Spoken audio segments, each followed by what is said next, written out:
Hello everyone, मैं ममतेश गुप्ता। आज देखेंगे six class history NCERT chapter 8 और चैप्टर का नाम है गांव, शहर और व्यापार।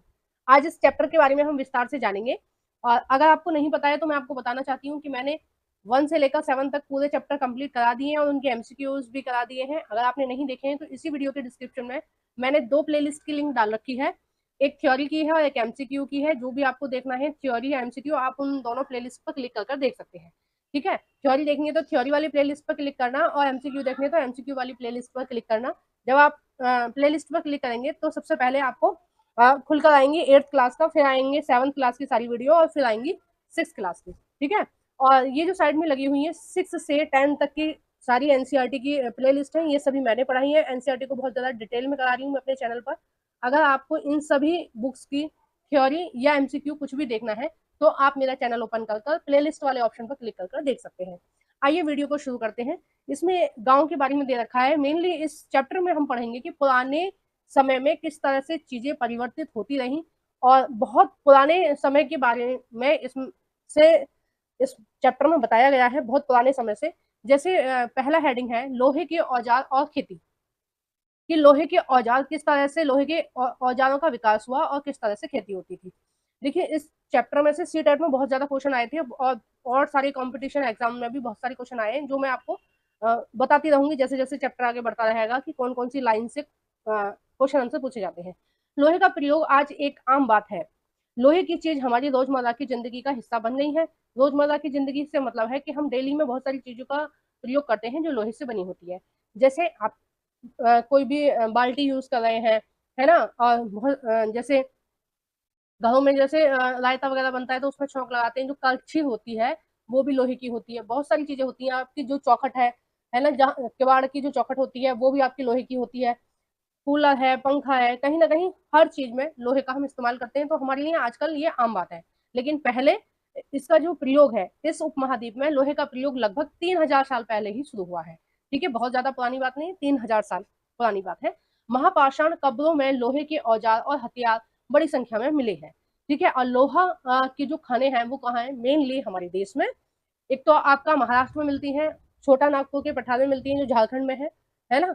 और मतलब 2-3 जगह ही मिलती हैं। गोवा के आसपास है कुछ खाने। तो 2-3 जगह ही हमारे देश में लोहे की खान मिलती है। ठीक है, महापाषाण कब्रों में क्या मिले हैं, लोहे के औजार मिले हैं। जो कब्र मिली है बहुत पुरानी पुरानी, उनमें लोहे के औजार मिले हैं। इसका मतलब यह है कि पहले उन्होंने लोहे का आविष्कार कर लिया था। देखो, इस तरह के कुछ औजार मिले हैं।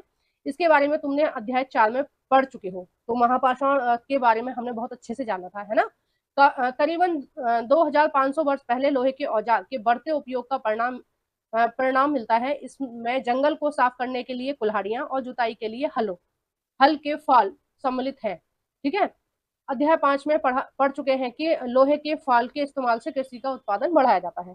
देखो, पहले ट्रैक्टर वगैरह की सुविधा नहीं थी खेत को जोतने के लिए। पहले क्या होता था, हल से जुताई होती थी। और मैंने बहुत देखा है हल से जुताई होते हुए। मैं भी एक गांव से बिलोंग करती हूँ और मेरे पापा के पास भी खेत थे तो हम देखते थे। तो हमारे पास भी ट्रैक्टर नहीं था। ठीक है, तो हमारे यहाँ जो जुताई होती थी या खेती में कोई भी काम होता था हल से होता था। तो हल एक तरह का उपकरण होता है। मैं आपको बता देती हूँ। देखो, उतना सटीक तो नहीं बन पाएगा चित्र, थोड़ी मेरी ड्राइंग ऐसी है। ठीक है, ये पूरा लोहे का है। ओ सॉरी, ये पूरा लकड़ी का होता था इस तरह से। ये पूरा लकड़ी का होता था इस तरह से। ठीक है, और यहाँ पर एक ब्लेड टाइप का लगा होता था। ब्लेड टाइप का वो किसका होता था, लोहे का, है ना। तो वो जो लोहे का होता था ना, ये वाला जो नीचे वाला है, इससे बहुत आसानी से जो मिट्टी होती है ना उसको फोड़ दिया जाता है या इससे समेट लिया जाता है ना, मिट्टी को, ताकि उससे क्यारी वगैरह बनाई जा सके या नालियां बनाई जा सके। तो इस सारा काम हल से ही होता था पहले। ठीक है, पहले जब खेत में से फसल निकालते हैं ना, उसके बाद पूरे खेत को प्लेन कर देते हैं। प्लेन करने के बाद फिर कहाँ कहाँ क्यारी बनानी है, नालियां बनानी है और भरा बनाने हैं। गांव के बच्चे तो समझ पा रहे होंगे मैं क्या बोल रही हूँ, शहर के बच्चे नहीं समझ पा रहे होंगे।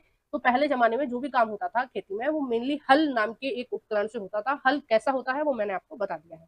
ठीक है, नेक्स्ट हम इसमें देखेंगे कृषि उत्पादन बढ़ाने के लिए उठाए गए अन्य कदम। सिंचाई। सिंचाई का विकास किस तरह से हुआ। समृद्ध गांव के बिना राजाओं राजाओं तथा उनके राज्यों में बने रहना मुश्किल था।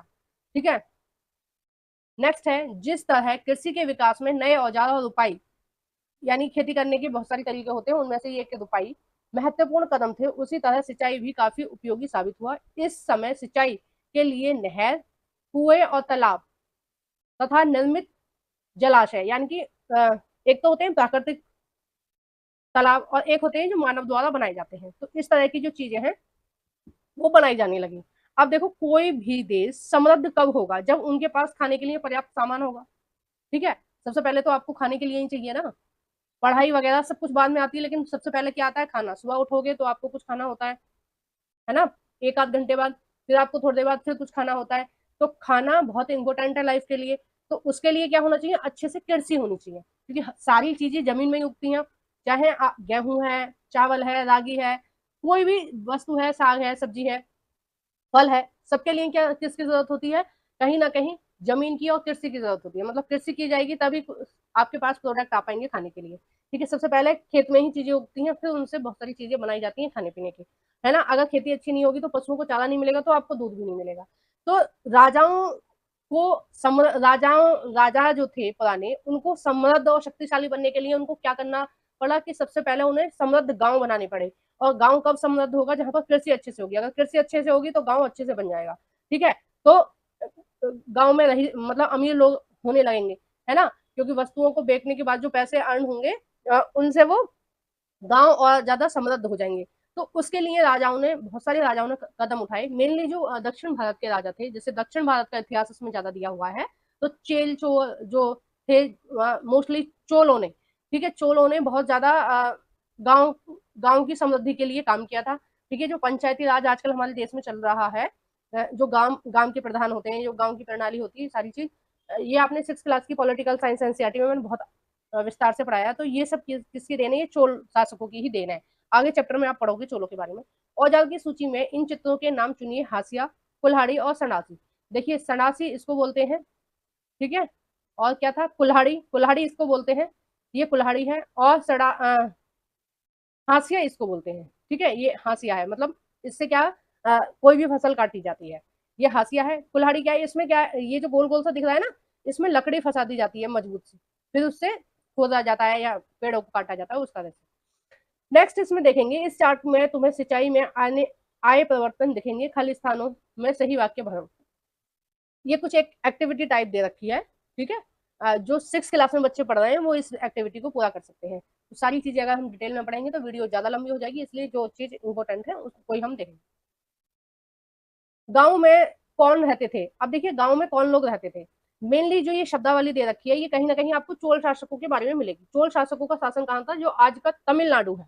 ठीक है, वर्तमान में जो तमिलनाडु है उसका है। अब जितने भी मैं शब्द आपको पढ़ाऊंगी तो आप सीधे सीधे कनेक्ट हो जाना कहाँ से? चोल शासकों से। इस उपमहाद्वीप यानी कि भारत, ठीक है, उपमहाद्वीप का मतलब है भारत, पाकिस्तान, अफगानिस्तान, ईरान, ये पूरा क्या है? एक उपमहाद्वीप है। ठीक है, तो भारत के लिए भी उपमहाद्वीप का प्रयोग किया जाता है। तो जहां भी उपमहाद्वीप का नाम आए तो आप समझ जाना भारत की बात हो रही है। इस उपमहाद्वीप के दक्षिण तथा उत्तरी हिस्सों में अधिकांश गांवों में कम से कम 3 तरह के लोग रहते थे। अब देखो कौन से थे 3 तरह के लोग। तमिल क्षेत्र में बड़े भूस्वामी को बेल्ला बोला जाता था। ठीक है, ध्यान रखना, बड़े भूस्वामी को क्या बोला जाता था, ये आपको ध्यान रखना है। नेक्स्ट है साधारण हलवाहे को उनवार। ठीक है, साधारण हलवाहों को क्या बोला जाता था? उनवार। ठीक है, ध्यान रखना, ये एग्जाम में पूछा जाता है और सीटेट के एग्जाम में भी पूछा गया है यहाँ से कोई क्वेश्चन। मुझे याद नहीं आ रहा है कि मैंने कौन से ईयर का पेपर सॉल्व कराया था, तब पूछा गया था। भूमिहीन मजदूर यानी कि जिनके पास खेती नहीं है, लेकिन वो दूसरों के खेतों में काम करके अपना गुजर बसर करते हैं, उनको क्या बोला जाता था? उनको बोला जाता अधिमई। ठीक है, उनको क्या बोला जाता था? दास, कैंडेसियार और अधिमई। आपको ये नाम सुन के ना थोड़ा अजीब सा लगा होगा, क्योंकि ये जो उनबार है, ये जो बेल्ला बेलाल है, ये जो नाम है ये दक्षिण भारत के उस समय वहां पर जो भाषा चलती होगी उसके हिसाब से उन्होंने ये नाम रखे हैं। ठीक है, तो आपसे पूछा जाएगा बड़े भूस्वामियों को क्या बोलते थे? बेलाल। ठीक है, साधारण हलवाई यानी कि जो नॉर्मल किसान होते थे, जिनके पास खेती होती थी थोड़ी बहुत, उनको बोलते थे उनवार। और जिनके पास बिल्कुल भी खेती नहीं होती थी, जो भूमिहीन यानी कि जिनके पास भूमि ही नहीं है और वो दूसरों के यहाँ मजदूरी करके काम चला रहे हैं, उनको बोलते हैं भूमिहीन मजदूर। उनको क्या बोलते थे? कैंडेसियार और अधिमई। तो कैंडेसियार मेरे को देखने को नहीं मिला एग्जाम के किसी भी पेपर में, लेकिन मुझे अधिमई देखने को मिला है। ठीक है, तो अधिमई को आप अच्छे से ध्यान रखना। नेक्स्ट हम देखते हैं, देश के उत्तरी हिस्से में गांव का प्रधान व्यक्ति ग्राम भोजक कहलाता था। देखो ये इंपॉर्टेंट है, इसको ध्यान रखना। कई बार एग्जाम में पूछा जाता है कि ग्राम के प्रधान को क्या बोलते थे, ग्राम भोजक। ठीक है, कई बार ये मिलान करने के लिए दिया जाता है क्वेश्चन में, या सुमिलित करने के लिए दिया जाता है। तो गांव के प्रधान को क्या बोलते थे, ग्राम भोजक। अक्सर एक ही परिवार के लोग इस पद पर कई पीढ़ियों तक रहते थे, यानी कि ये जो पद होता था ये वंशानुक्रम होता था। जैसे गांव का कोई प्रधान है, फिर उसका बेटा प्रधान बनेगा, उसके बाद उसका बेटा प्रधान बनेगा, उसके बाद उसका बेटा प्रधान बनेगा। आनुवंशिक का मतलब होता है एक ही परिवार के लोग पीढ़ी दर पीढ़ी उस गांव के प्रधान बनते रहेंगे। ठीक है, तो ये ऐसा होता था। ग्राम भोजक के पद पर आमतौर पर गांव का सबसे बड़ा भूस्वामी होता था। साधारणतः इसकी जमीन पर इनके दास और मजदूर काम करते थे। अब इतना बड़ा आदमी है जो पीढ़ी दर पीढ़ी प्रधान है, तो वो खुद तो मजदूरी नहीं करेगा, जाहिर सी बात है कि वो बाहर से लोगों को हायर करेगा या मजदूरों को मजदूरी देगा, उनसे काम करवाएगा। इसके अतिरिक्त प्रभावशाली होने के कारण ये इसके क्या क्या काम थे, जो गांव का प्रधान था वो कर भी वसूलता था। ठीक है, न्यायाधीश का काम भी करता था और कभी कभी पुलिस का काम भी करता था। अब आपको ये लाइन नहीं समझ में आई होगी, अब मैं इसको आपको बताती हूँ कि जो गांव में अभी ऐसा चलता है कि जो पैसे वाले लोग होते हैं ना, जो ज्यादा प्रतिष्ठित घर होते हैं, तो गांव में कोई भी लड़ाई झगड़ा होता है तो उनके वो पंचायत के पंच टाइप के हो जाते हैं। ठीक है, झगड़ा कहीं होता है तो उनको बुलाया जाता है और फिर वो जो फैसले लेते हैं वो मान्य होते हैं। ठीक है, आज भी ऐसा होता है, ग्राम प्रधान शामिल होता है, कुछ प्रतिष्ठित व्यक्ति शामिल होते हैं। तो प्रधान भी वही लोग बनते हैं जो थोड़े रईस होते हैं, गरीब लोग प्रधान नहीं बनते हैं। उसका मेन कारण है कि भाई गरीब लोगों को अपने काम से फुर्सत नहीं है, वो राजनीति करने का उनको टाइम ही नहीं है, राजनीति करने में भी तो टाइम लगता है। ठीक है, तो ये रईसों के ही काम है राजनीति में आना, क्योंकि राजनीति आपको खाने को नहीं देती है। चुनाव जीतने के बाद आपके कुछ हाथ लग जाए वो चीजें एक अलग है, गलत तरीके से कमा लिया जाए, नई सरकार तो आपको एक भी पैसा नहीं देती, आप कोई भी चुनाव जीते। तो ये जो होते हैं ना, प्रतिष्ठित व्यक्ति होते हैं, मतलब रईस टाइप के लोग होते हैं। अब जो व्यक्ति अमीर है उसकी बात तो वैसे भी सभी लोग मानते हैं। ठीक है, सर झुका के सभी लोग मानते हैं कि जो कह रहे हैं वो सही कह रहे हैं। तो वो क्या करता था, वो पूरे गांव से कर भी वसूल करता था, न्यायाधीश के रूप में काम करता था। मतलब कि गांव में कोई भी लड़ाई झगड़ा कुछ भी हो जाता था तो वो उनका निपटारा वहीं कर देता था गांव में। ठीक है, तो उसकी इतनी चलती थी कि ग्राम प्रधान ने जो निर्णय ले लिया वो ठीक है। ठीक है, तो वो अकेला ऐसा नहीं होता था, एक दो लोग और भी होते थे। और ये जो व्यवस्था है वो आज भी चल रही है गाँव में। गाँव में आज भी ऐसा देखने को मिलता है कि थोड़े बहुत लड़ाई झगड़े होते हैं ना, गाँव के लोग आपस में ही निपटा लेते हैं प्रधान के पास जाकर। और पुलिस का काम करता था का मतलब है, अब देखो कर टैक्स वसूल रहा है, कोई व्यक्ति टैक्स नहीं दे रहा है तो क्या कर रहे हैं, उसको उठा के लेके आ रहे हैं, फिर उसको समझा रहे हैं कि टैक्स दो। टैक्स नहीं, राजा के पास टैक्स नहीं पहुंचा तो राजा हमको गलत बोलेगा या हमें सजा देगा, तो आपको टैक्स देना है। तो पुलिस का काम भी करता था। ठीक है, नेक्स्ट हम देखते हैं, ग्राम भूजक के अलावा अन्य स्वतंत्र कृषक भी होते थे जिन्हें गृहपति बोलते थे। अब देखो ग्राम भूजक तो हो गया प्रधान, ठीक है, बड़ा बड़ा किसान या अमीर व्यक्ति जो गांव का है वो तो हो गया ग्राम भूजक यानी कि प्रधान। लेकिन कुछ अन्य कृषक भी होते थे, यानी कि कुछ और भी किसान होते थे जिनके पास खेती होती है, उनको किसान बोलते हैं। अन्य किसानों को बोलते थे गृहपति। ठीक है, ये शब्द याद रखना किसको क्या बोला जा रहा है। ठीक है, अब तक मैंने जितने भी शब्द बताए ना उनका ध्यान रखना कि जो भूमिहीन किसान है उनको क्या बोला जा रहा है, जो ग्राम का प्रधान है उनको क्या बोला जा रहा है, इन सबको अच्छे से ध्यान रखना। ठीक है, नेक्स्ट हम देखते हैं, इसके अतिरिक्त कुछ ऐसे स्त्री पुरुष थे जिनके पास अपनी जमीन नहीं होती थी। इसमें दास कर्मकार आते थे जिन्हें दूसरों की जमीन पर काम करके अपनी जीविका चलानी होती थी, यानी कि वो दूसरों के यहाँ काम करके कुछ पैसे कमा लेते थे और उससे ही उनका खाने पीने का इंतजाम हो जाता था। अधिकांश गांवों में लोहार, ठीक है, कुम्हार, बढ़ई, बुनकर जैसी कुछ शिल्प भी होते थे। ठीक है, तो ये जो कुम्हार है, कुम्हार क्या काम करते हैं, जो कुल्हड़ वगैरह बनाते हैं। पहले शादियों में ना ये डिस्पोजल नहीं चलती थी, ये अभी चलने लगी है। पहले क्या होता था कि जिसके घर में शादी होती थी ना, वो पहले से पहले कुम्हार को बोल देते थे कि भाई इतने हमें सकोरा चाहिए। ठीक है, सकोरा आप पता नहीं समझ पा रहे होगे कि नहीं, इतने हमें कुल्हड़ चाहिए। सकोरा होता है जिसमें हाँ आप सब्जी या कुछ ऐसी चीज खा सकते हैं। ठीक है, मतलब कटोरी का काम करता है कुल्हड़, सॉरी सकोरा। और कुल्हड़ जो होता है मेनली आपने उसमें चाय चाय के लिए यूज करते हैं, आजकल तो वो भी नहीं होता है, सारी चीज डिस्पोजल में ही होने लगी है। तो कुल्हड़ में क्या चाय पीते थे, चाय या रायता, इस तरह की चीजें। ठीक है, कुम्हार का मैंने आपको बता दिया, कुम्हार का क्या क्या काम होता था। लोहार का काम होता था जैसे छेनी है, हथौड़ा, घर के जो छोटे मोटे औजार होते हैं वो लोहार बनाता था। बढ़ई का क्या काम होता था, किवाड़, चौखट।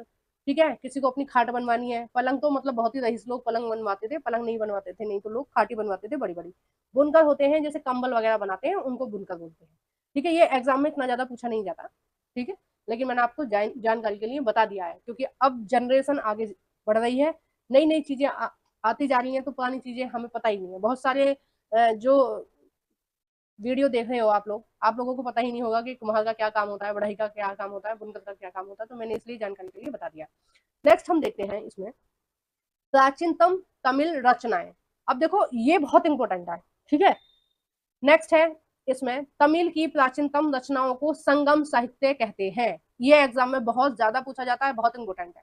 ठीक है, संगम साहित्य जो लिखा गया था वो किस स्थान पे लिखा गया था? मदुरई में। ठीक है, कहाँ लिखा गया था? मदुरई में लिखा गया था। ठीक है, ये एक मदुरई में क्या होता था कि कवि सम्मेलन होता था, तो वहां पर कवि अपने अपने विचारों को बताते थे और बाद में उनको ही लिखा जाता था। तो संगम साहित्य जो है वो तमिलनाडु की जितनी भी रचनाएं हैं, जो भी चीजें हैं वो इसमें सारी चीजें इसमें लिखी हुई हैं। और ये कहाँ लिखा गया था? ये मदुरई में लिखा गया था। ठीक है, आइए देखते हैं इसके बारे में क्या लिखा है।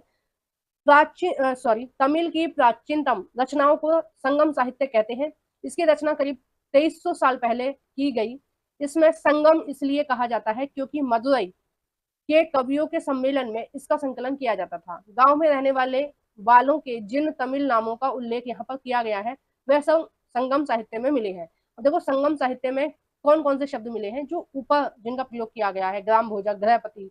ठीक है, एक मिनट, हाँ, बेलाल, अधिमई, उनवार, इन सब ये जो शब्द मिले हैं ना, ये सब संगम साहित्य में मिले हैं। मैंने आपको पहले ही बताया कि ये तमिलनाडु से जुड़ी हुई संस्कृति के हैं।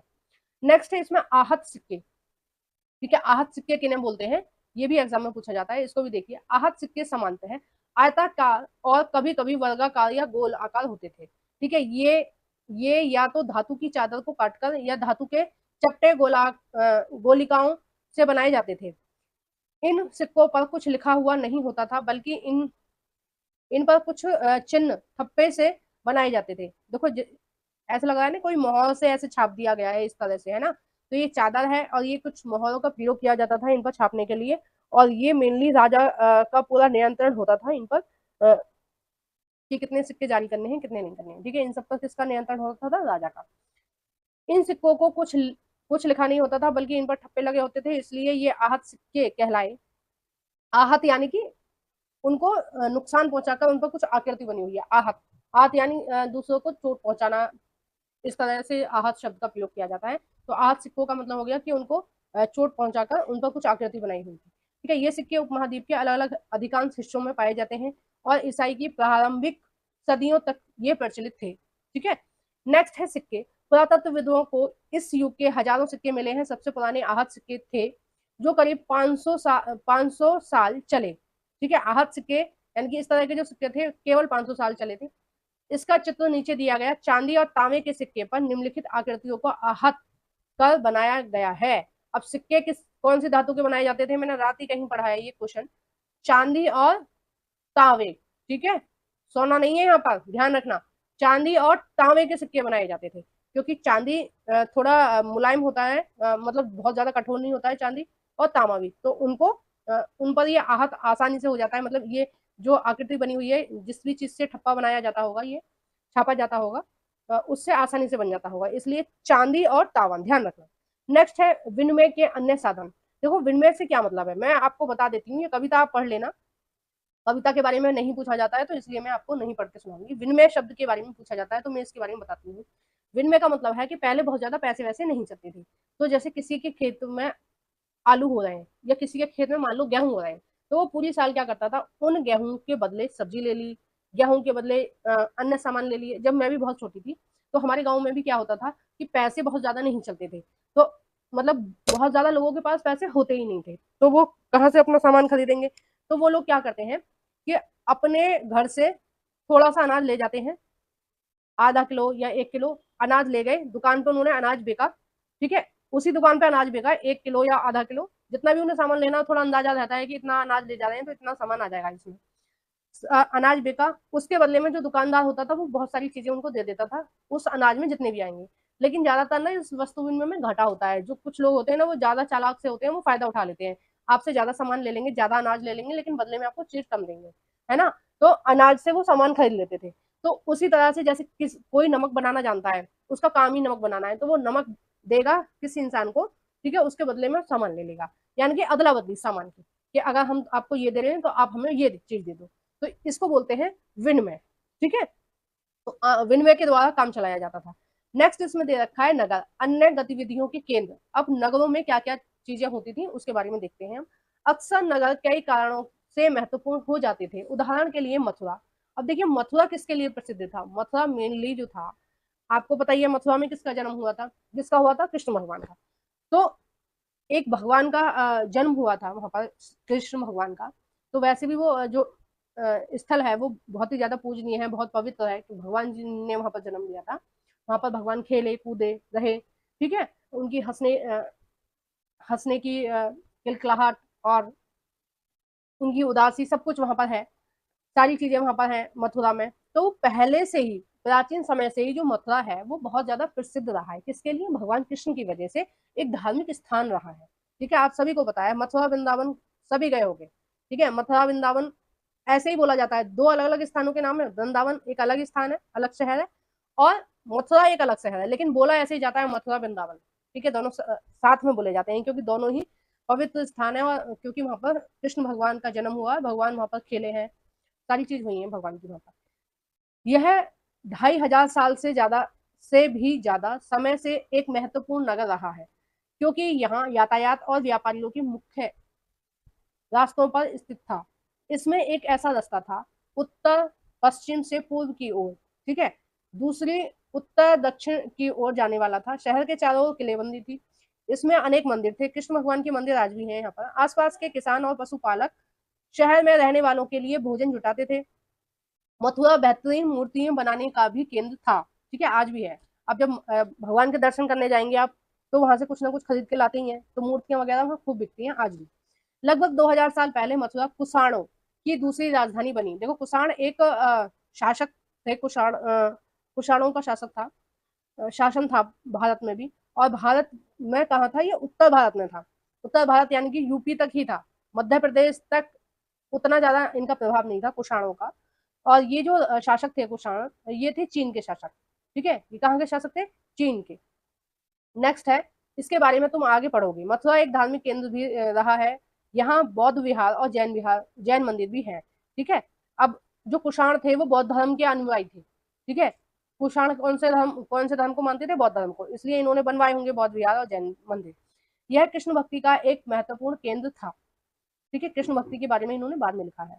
नेक्स्ट इसमें देखते हैं, मथुरा में प्रस्तर खंड और मूर्तियों पर अनेक अभिलेख मिलते हैं। यानी कि पत्थरों की मूर्तियां बनाई गई हैं, और पत्थरों पर कुछ अभिलेख अभी भी मिलते हैं जो बहुत पहले लिखे गए थे।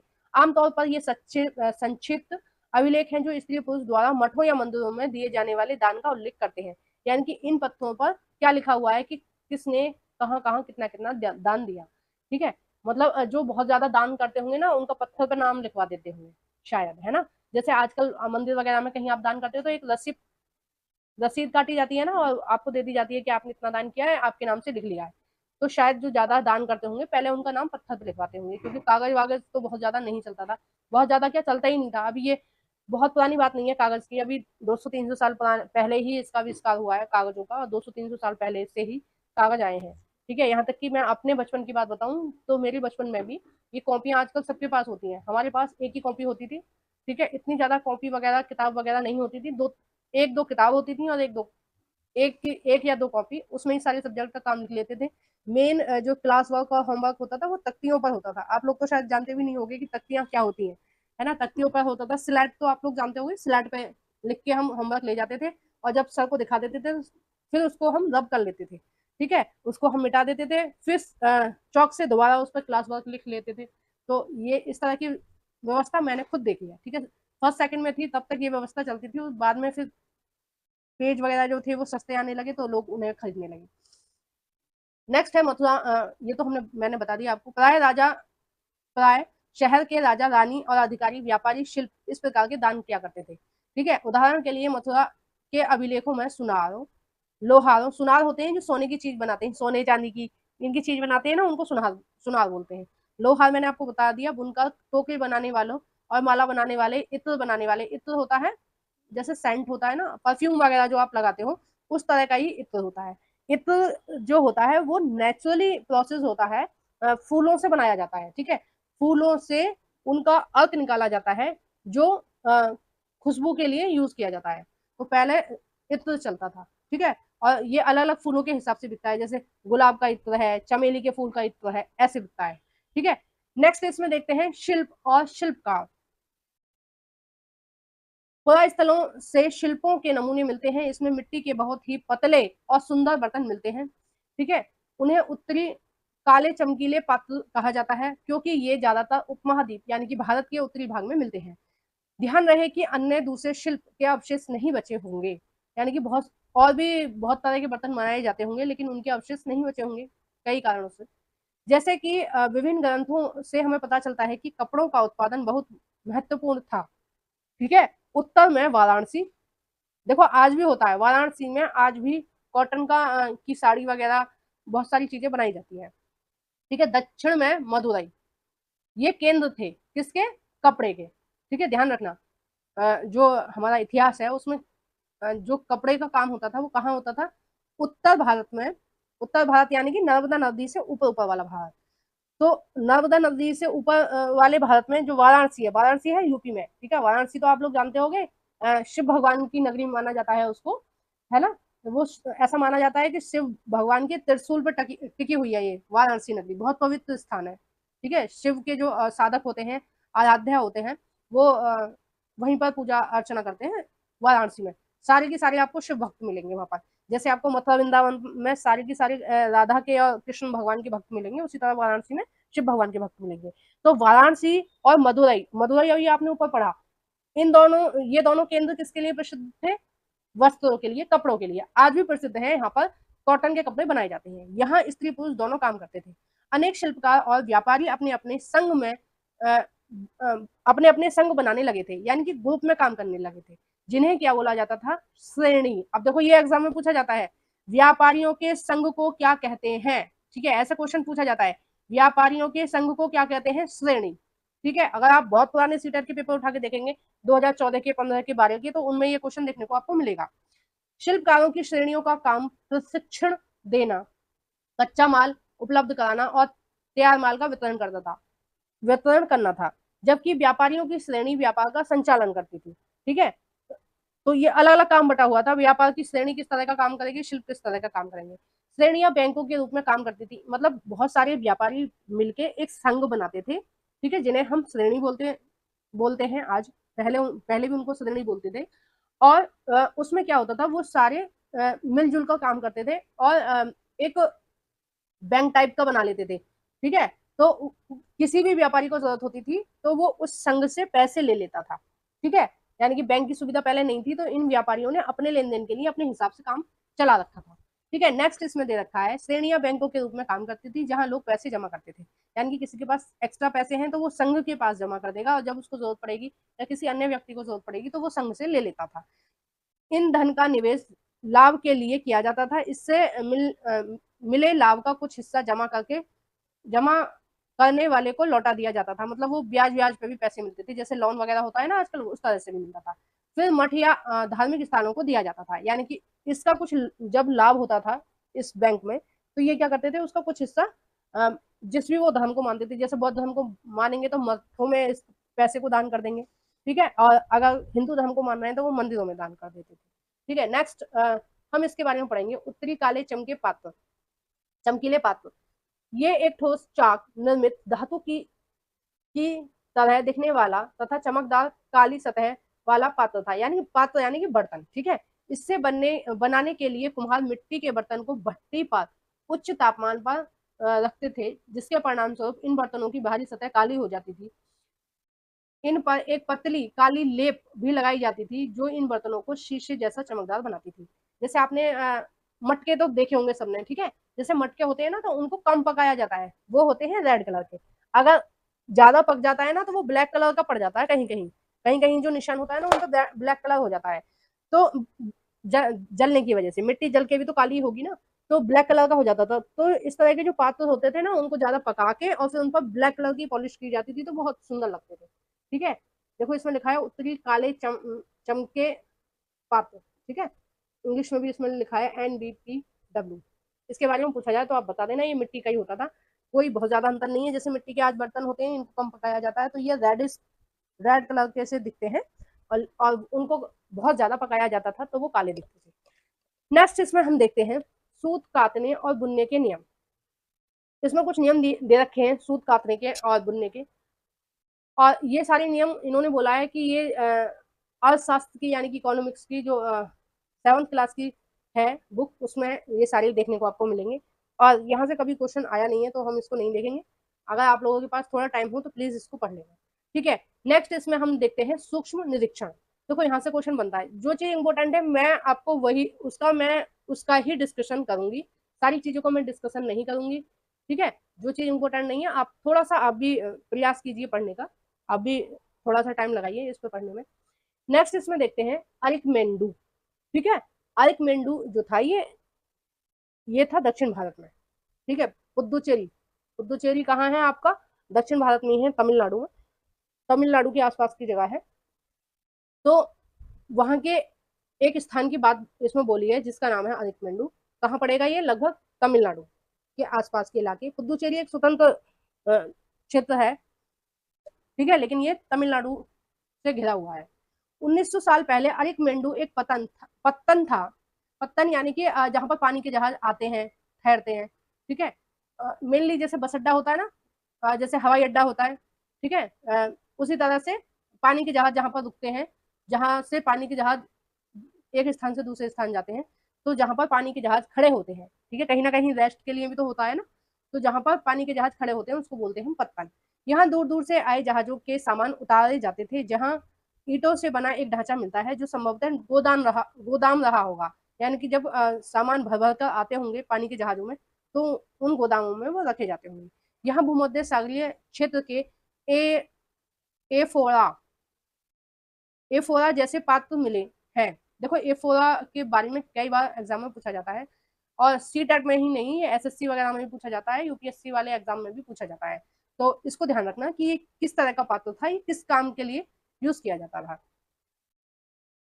नेक्स्ट है इसमें इसमें शराब या तेल जैसे तरल पदार्थ रखे जाते थे। यानी कि इस पात्र का एफोरा जो पात्र है, जो बर्तन है, उसका प्रयोग किसके लिए किया जाता था, शराब रखने के लिए, तेल रखने के लिए, तरल पदार्थ यानी कि कुछ भी लिक्विड वाली चीज है उसके लिए एफोरा जैसे पात्र का प्रयोग किया जाता था। इसमें दोनों तरफ से पकड़ने के लिए हत्थे लगे होते थे। ठीक है, यानी कि दोनों तरफ से हत्थे लगे होते थे। साथ ही यहाँ एरेटाइन, ठीक है, जैसी मोहर लगे लाल चमकदार बर्तन भी मिलते हैं। क्या नाम दिया है, एरेटाइन, ये पूछा जाता है। एरेटाइन जैसे मोहर लगे लाल चमकदार बर्तन भी मिलते हैं। इन्हें इटली के एक शहर के नाम पर एरेटाइन पात्र के नाम से जाना जाता है। इसे मोहर लगे सांचे पर गीली चिकनी मिट्टी को दबाकर बनाया जाता था। ठीक है, नेक्स्ट है इसमें अभिलेख मिट्टी के बर्तन, कई बर्तनों पर ब्राह्मी लिपि में अभिलेख मिलते हैं। प्रारंभ में तमिल भाषा के लिए इस लिपि का प्रयोग किया जाता था, इसलिए इसे तमिल ब्राह्मी अभिलेख भी कहा जाता है। यानी कि इस तरह से कुछ लिखा हुआ है, तो ये कहीं ना कहीं ब्राह्मी लिपि के यहाँ से साक्ष्य मिलते हैं। कुछ ऐसे बर्तन भी मिले हैं जिनका डिजाइन तो रोम का था, किंतु वो यहाँ बनाए जाते थे। यहाँ रोम लेप लेप लैंप शीशे के बर्तन और रत्न भी मिले हैं। यानी कि सीधा सीधा यहाँ पर ये बोला जा रहा है कि अलग अलग जगह के सामान मिल रहे हैं यहाँ पर। तो इसका मतलब क्या हुआ कि हम पहले व्यापार करते होंगे। ठीक है, यानी कि प्राचीन समय में भारत जो है, अब वहां पर पानी के जहाज के भी कुछ साक्ष्य मिल रहे हैं, वहां पर पत्थर के भी साक्ष्य मिल रहे हैं, तो इस बंदरगाह के भी साक्ष्य मिल रहे हैं। तो इसका मतलब वहाँ पहले दूसरे देशों से व्यापार किया जाता होगा।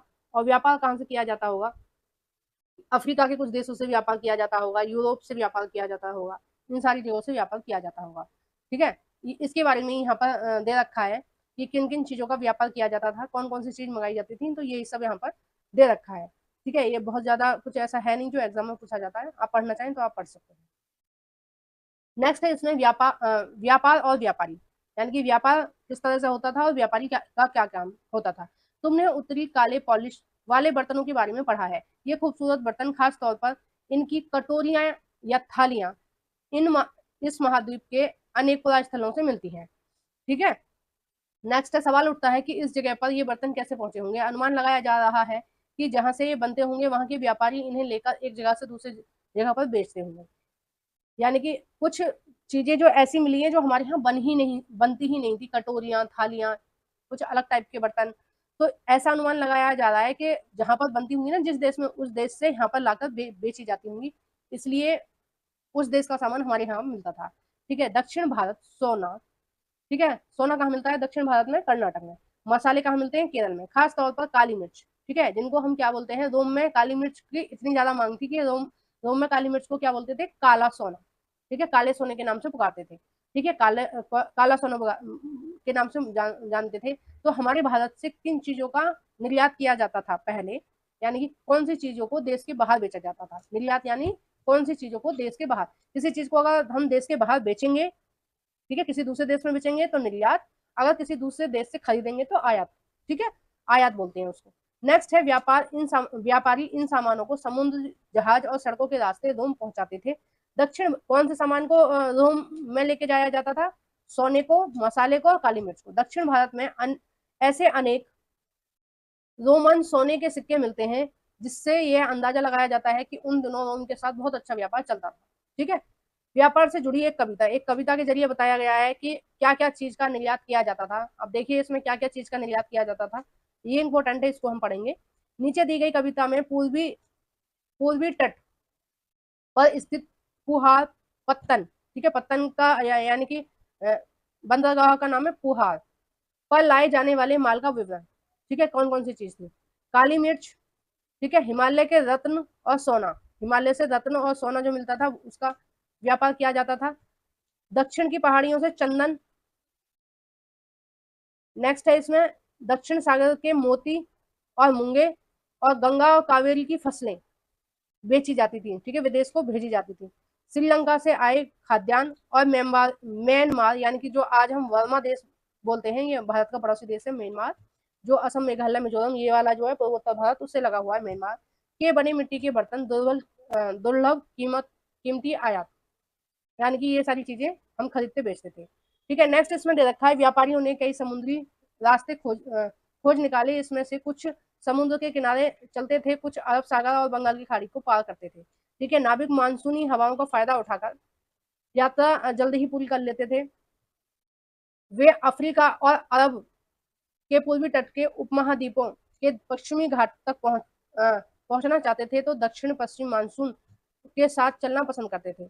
देखो मानसून के साथ चलना क्यों पसंद करते थे? मानसून में ना एक दिशा से दूसरी दिशा की तरफ हवा आती है।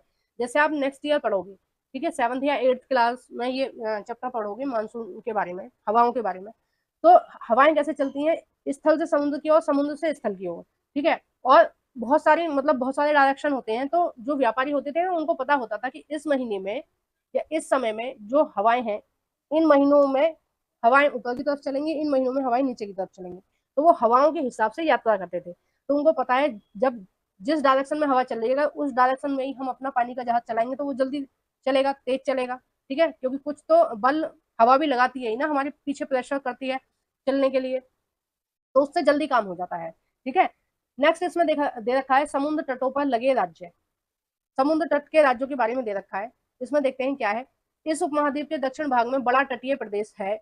इसमें बहुत से पहाड़, पठार और नदियों के मैदान है। नदियों के मैदानी इलाकों में कावेरी नदी के सबसे उपजाऊ, कावेरी नदी का जो इलाका है वो सबसे उपजाऊ है। मैदानी इलाके और तटीय इलाकों के सरदार और राजाओं के पास धीरे धीरे काफी संपत्ति और शक्ति हो गई थी।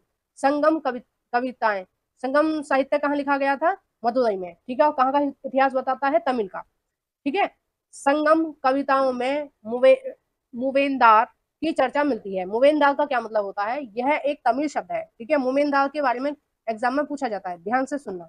यह एक तमिल शब्द है जिसका अर्थ तीन मुखिया। ठीक है, इसका प्रयोग तीन शासकों परिवारों के मुखियाओं के लिए किया जाता है। ठीक है, कौन कौन से शासक हैं? चोल, चेर, पांडे। जो चोल थे उनका जो राज्य था वो लगभग तमिलनाडु था। चेर जो थे वो उनका लगभग केरल के लगभग। ठीक है, और इन दोनों के ऊपर जो जगह बचती है आज का जो कर्नाटक मान लीजिए, कर्नाटक या उसके कुछ हिस्से, तमिलनाडु के कुछ हिस्से, वहां पर पांड्य शासन था। ठीक है, जैसे मैं एक बार आपको बता देती हूँ, ये आपका दक्षिण भारत है। तो इधर कौन थे? चोल थे। इधर कौन थे? चेर थे। और बीच में कौन थे? पांडे। ये बीच वाला जो स्थान है, ये जो गोल गोल मैंने बनाया है, ये वाला, ये जो स्थान था ये पांड्यों का था। ठीक है, और जो मदुरई है वो पांड्यों के राज्य में आता था। तो यहाँ पर कभी सम्मेलन हुआ और वहीं पर संगम साहित्य लिखा गया है। मूवेंदर का क्या मतलब होता है? इन तीनों शासकों के बारे में जब भी बात हुई है, तो इन तीनों शासकों के शासन के बारे में जब भी बात हुई है, तो किस शब्द का प्रयोग किया गया है? मूवेंदार शब्द का प्रयोग किया गया है। ठीक है, करीब 2300 साल पहले दक्षिण भारत में काफी शक्तिशाली माने जाते थे। ठीक है, इन तीनों मुखियाओं के अपने दो दो सत्ता केंद्र थे। इसमें से एक तटीय हिस्से में, दूसरा अंदरूनी हिस्से में। अंदरूनी हिस्सा किसका था? पांड्यों का। ठीक है, अंदरूनी हिस्सा किसका था? पांड्यों का। इस तरह 6 केंद्रों में से अंदरूनी, यानी कि ये तट से लगा हुआ नहीं था, जो पांड्य थे ना वो ऐसा था उनका। ठीक है, और ये जो चेर थे केरल की साइड, और तमिलनाडु की साइड कौन से थे? चोल थे। वो उनका जो राज्य था वो समुद्र के किनारे थे, तटीय इलाका था। इस तरह 6 केंद्रों में से 2 बहुत महत्वपूर्ण थे। एक चोलों का पत्तन पुहार, ठीक है, कावेरी पट्टनम। दूसरा पांड्यों की राजधानी मदुरई। मदुरई में कौन सा साहित्य लिखा गया है? संगम साहित्य। ठीक है, चोलों का चोलों का पत्तन कौन सा था? कावेरी नदी के किनारे पुहार। ठीक है, ध्यान रखना पुहार। यूपीएससी के एग्जाम में भी मैंने ये क्वेश्चन देखा था, सीटेट में भी देखा था। ठीक है, पुहार के बारे में पूछा गया है। तो पुहार कहाँ है? चोल शासक के अंडर में आता था ये पुहार। और ये जितना भी व्यापार के बारे में ऊपर लिखा था कि काली मिर्च का व्यापार कर रहे हैं, मसालों का व्यापार कर रहे हैं, ठीक है, जितनी भी चीजों का, सोने का व्यापार कर रहे हैं, वो इसी पत्तन से होकर जाती थी। मतलब यहीं से माल लोड होता था पुहार से और विदेशों में बेचा जाता था। नेक्स्ट देखते हैं हम, ये मुखिया लोगों से नियमित कर के बजाय उपहार मांगते थे। यानी कि जो टैक्स आजकल हम सरकार को देते हैं वो वाला टैक्स नहीं था। जो कुछ अमीर लोग होते थे वो उपहार के रूप में राजा को दे देते थे। मतलब राजा उससे ही काम चलाता था। टैक्स वैक्स की सुविधा बहुत ज्यादा, टैक्स वैक्स की जो व्यवस्था थी वो बहुत ज्यादा नहीं थी। कभी कभी ये सैनिक अभियानों पर निकल पड़ते थे और आसपास के कुछ इलाकों से शुल्क वसूल करते थे। इसमें से कुछ धन वे अपने पास रख लेते थे, बाकी समर्थकों, नातेदार, रिश्तेदार और सिपाहियों तथा कवियों के बीच बांट दिया करते थे। अनेक संगम कवियों ने उन मुखियाओं की प्रशंसा कविता लिखी जो उनकी कीमती जवाहरात, सोने और घोड़े, हाथी, रथ और सुंदर कपड़े दिया करते थे। ठीक है, मतलब राजा, ये जो संगम साहित्य है इसमें क्या है? राजाओं की प्रशंसा लिखी हुई है और राजाएं इनके बदले में ये सारी सामान देते थे। नेक्स्ट है, इसके लगभग 200 वर्ष के बाद पश्चिम भारत में सातवाहन नामक राजवंश का प्रभाव बढ़ गया था। ठीक है, किसका? सातवाहन नामक राजवंश का प्रभाव बढ़ गया था। ये आप 7th क्लास की हिस्ट्री एनसीईआरटी में भी पढ़ेंगे। ठीक है, सातवाहन का सबसे प्रमुख राजा कौन सा था? गौतमी पुत्र श्री सतकर्णी। नाम याद रखना, सातवाहन वंश का सबसे प्रतापी राजा कौन था? गौतमी पुत्र सतकर्णी। इसके बारे में हम उसकी माँ गौतमी बलश्री द्वारा दान किए गए एक अभिलेख से पता चलता है कि वह अन्य सभी सातवाहन शासक दक्षिणापद के स्वामी कहे जाते थे। दक्षिणापद का शाब्दिक अर्थ होता है दक्षिण की ओर से जाने वाला रास्ता। देखो अभी जो आपकी बुक है ना, शायद अगला चैप्टर ही है जिसके बारे में दक्षिणापद के बारे में, सातवाहनों के बारे में हम विस्तार से पढ़ेंगे। ठीक है, तो इसलिए मैं यहाँ पर इसकी बहुत ज्यादा चर्चा नहीं कर रही हूँ। ठीक है, अब देखो रेशम के मार्ग के बारे में दे रखा है, कुषाणों ने बनवाया था ये रेशम का मार्ग। अब ये रेशम का मार्ग कहाँ कहाँ होकर गुजरा है? देखो ये चाइना से होता हुआ, रेशम का जो मार्ग है चाइना से होता हुआ हमारा भारत, पाकिस्तान, अफगानिस्तान, ईरान होता हुआ, और ये कहाँ जाता था? यूरोप में। ठीक है, यानी कि व्यापारी इस वाले रास्ते का प्रयोग करते थे, और ये जो रास्ता था ये मथुरा से भी जुड़ा हुआ था, है ना। तो इस रास्ते के जरिए जो चाइना वाले हैं, जो भारत वाले हैं, जो आज का पाकिस्तान है उसके लोग, अफगानिस्तान के लोग और ईरान के लोग, ये सभी लोग अपना सामान बेचने कहाँ जाते थे? इस रास्ते से यूरोप जाते थे। ठीक है, यानी कि इंग्लैंड वगैरह जो है वहां जाते थे सामान बेचने। अब इसको रेशम मार्ग क्यों बोला गया है? क्योंकि सबसे पहले इस मार्ग को किसने खोजा था? चीनी यात्रियों ने खोजा था, चीनी व्यापारियों ने खोजा था। और चीनी व्यापारियों ने क्यों खोजा था? चीनी व्यापारियों ने इस मार्ग के जरिए सबसे पहले रेशम बेचना शुरू किया था यूरोप में। ठीक है, तो पहले चीनी व्यापारी इसका प्रयोग करते थे, फिर भारत के व्यापारी भी इस मार्ग का प्रयोग करने लगे। तो सबसे पहले इस मार्ग का जो प्रयोग किया गया था वो रेशम के लिए किया गया था। ठीक है, यानी कि कपड़ों के व्यापार के लिए इस मार्ग का प्रयोग किया गया था।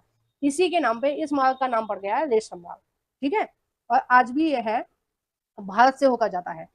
कुछ शासक इसके बड़े बड़े हिस्सों पर अपना नियंत्रण करना चाहते थे, क्योंकि जो भी इसका मालिक होगा, इस वाले इस रोड का या इस वाले रास्ते का जो मालिक होगा वो टैक्स भी लेगा। भाई जो भी व्यापारी जाएगा मुझे टैक्स लेके जाओ, नहीं तो मैं जाने नहीं दूंगा। तो सब में ये होड़ लगी रहती थी कि हम इस पर नियंत्रण कर लें, हम इस पर नियंत्रण कर लें। नेक्स्ट है, इसमें कर, शुल्क और तोहफों के जरिए लाभ मिलता था। ठीक है, जो व्यापारी जाते थे जिसके भी अंडर में ये आ रहा होता था रास्ता, व्यापारी उसको शुल्क देते थे, तोहफे देते थे। इसके बदले में ये शासक इन व्यापारियों को अपने राज्य से गुजरते वक्त लुटेरों के आक्रमण से सुरक्षा देते थे। यानी कि ये कहते हैं, ये जिस भी राजा के अंडर में ये मार्ग आ रहा होता था तो राजा उसको बोलता था कि आप हमें कुछ पैसे दीजिए, कुछ हमें टैक्स दीजिए, तो हम आपकी लुटेरों से या कोई भी ऐसे लोग हैं जो आपको नुकसान पहुंचाएंगे उनसे रक्षा करेंगे। ठीक है, इसमें नेक्स्ट कहा जा रहा है, सिल्क रूट पर नियंत्रण रखने वाले शासकों में सबसे प्रसिद्ध थे कुषाण। ठीक है, कौन थे? कुषाण। कुषाण शासक जो थे वो कहाँ के थे? वो चीन के थे। तो इसका बहुत सारा हिस्सा पर नियंत्रण किसने कर रखा था? कुषाणों ने। करीब 2000 साल पहले मध्य एशिया तथा पश्चिम उत्तर भारत पर इनका शासन था। पेशावर, पेशावर आजकल कहाँ है? पाकिस्तान में। ठीक है, पेशावर और मथुरा दो मुख्य शक्तिशाली केंद्र थे। तक्षशिला आज के पाकिस्तान में है, तक्षशिला भी इनके ही राज्य का एक हिस्सा था। इसके शासन काल में ही सिल्क रूट की एक शाखा मध्य एशिया से होकर सिंधु नदी के मुहाने के पत्तनों तक जाती थी और फिर यहाँ से जहाजों द्वारा रेशम पश्चिम की ओर रोम साम्राज्य तक पहुंचाया जाता था। ठीक है, तो सबसे पहले इसका प्रयोग किया जाता था रेशम के लिए, बाद में इसका प्रयोग हर चीज के लिए किया जाने लगा। यानी कि जो भी सामान यूरोप में बेचना होता था राजाओं को या व्यापारियों को, वो इस रास्ते से होकर जाता था। ठीक है, और इस रास्ते चीन चीन को भी बेचते थे हम कुछ सामान, चीन भी हमको कुछ सामान बेचता था, तो इसी रास्ते के जरिए आना जाना होता था। तो यहीं पे ये वीडियो समाप्त हो रही है। आपको वीडियो कैसी लगी है प्लीज कमेंट बॉक्स में बताइएगा। वीडियो को आप जरूर से लाइक कर देना, बहुत मेहनत से पढ़ाती हूँ। जितने भी फैक्ट मुझे पता होते हैं, कुछ नहीं भी पता होते हैं, तो उनको भी सर्च करके आपको बताने की मैं पूरी पूरी कोशिश करती हूँ। आप लोग देख ही पा रहे होंगे कि बहुत सारी इन्फॉर्मेशन आपको शॉर्टकट में मैंने दी है। तो वीडियो कैसी लगी है प्लीज कमेंट बॉक्स में बताइएगा। वीडियो को जरूर से लाइक कर देना। जो भी फ्रेंड एनसीईआरटी पढ़ना चाहते हैं 6 से 12 तक की, उन सभी फ्रेंडों के साथ मेरी इस वीडियो को शेयर कर देना, या फिर उनको सजेस्ट कर देना कि एनसीईआरटी मंत्रिश गुप्ता यूट्यूब चैनल पर विस्तार से एसएसटी एनसीईआरटी पढ़ाई जा रही है। तो प्लीज उनको ये मेरा चैनल सजेस्ट कर देना। और अभी तक आपने मेरे चैनल को सब्सक्राइब नहीं किया तो प्लीज सब्सक्राइब कर लो। इस तरह के थ्योरी और एमसीक्यू, अब ये मैंने थ्योरी करा दी इस चैप्टर की, इसके बाद एमसीक्यू आएंगे, तो इस तरह से मैं कराती हूँ हर चैप्टर के हर बुक पे। तो इसी वीडियो को हम यहीं पर समाप्त कर रहे हैं। Thank you for watching everyone.